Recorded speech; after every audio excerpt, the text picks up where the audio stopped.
India में हर एक teacher, चाहे वो प्राइवेट स्कूल की हो या सरकारी स्कूल की, उसे अपने मैटरनिटी बेनिफिट्स के बारे में पता होना चाहिए, जो कि गवर्न करता है द मैटरनिटी बेनिफिट एक्ट 1961 के तहत। इस वीडियो में हम जानेंगे उन सारे राइट्स के बारे में जो मैटरनिटी बेनिफिट एक्ट एक टीचर को या एक फीमेल एम्प्लॉय को देता है।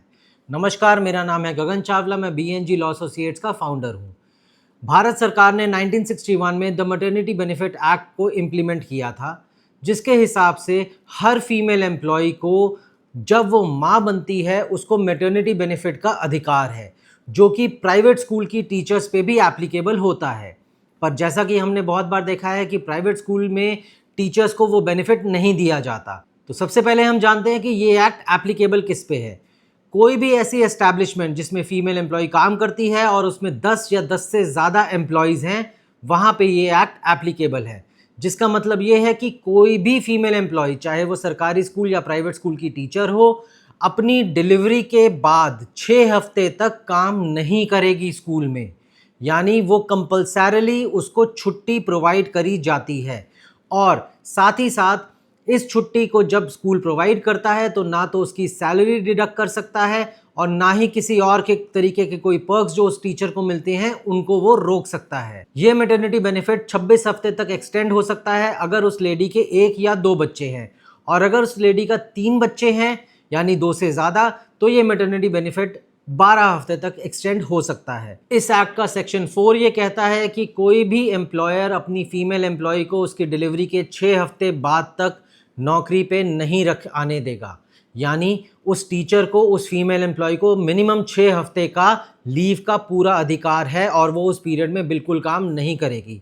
साथ ही साथ सेक्शन 5 ये कहता है कि उस पीरियड ऑफ एब्सेंस में जो एम्प्लॉयर है वो किसी भी तरह से उस फीमेल एम्प्लॉय यानी टीचर का कोई भी सैलरी या वेजेस को डिडक्ट नहीं कर सकता। इस एक्ट का सेक्शन 9 कहता है कि अगर किसी फीमेल एम्प्लॉय का मिसकैरेज हो जाता है ड्यूरिंग डिलीवरी या वैसे भी, तो भी वो 6 हफ्ते की मैटरनिटी बेनिफिट के लिए एंटाइटल्ड है, यानी उसको स्कूल वो चीज़ मना नहीं कर सकता।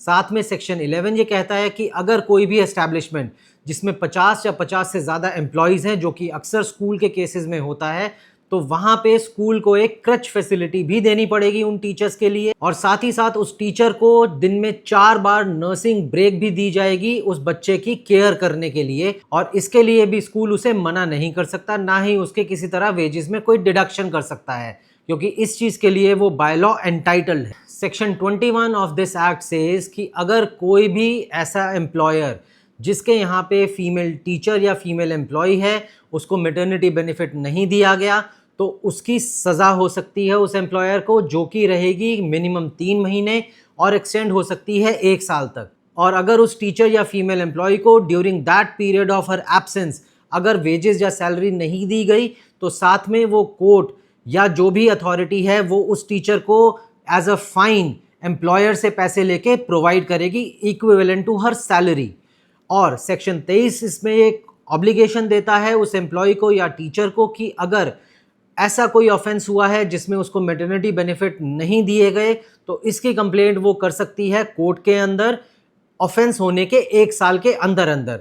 हाँ, अगर 1 साल के बाद वो इस कंप्लेंट को करती है तो वो कोर्ट में मान्य नहीं होगा, यानी 1 साल की लिमिटेशन दी गई है इस एक्ट में टीचर को कंप्लेंट करने के लिए। तो ये सारे राइट्स हर फीमेल एम्प्लॉय, स्पेसिफिकली हर एक टीचर को भी जानने ज़रूरी हैं जो कि एक फीमेल हो, क्योंकि ये आपका हक है, ये आपका अधिकार है। और अक्सर ऐसा देखा गया है कि स्कूल या एम्प्लॉयर्स इस अधिकार से आपको वंचित रखते हैं।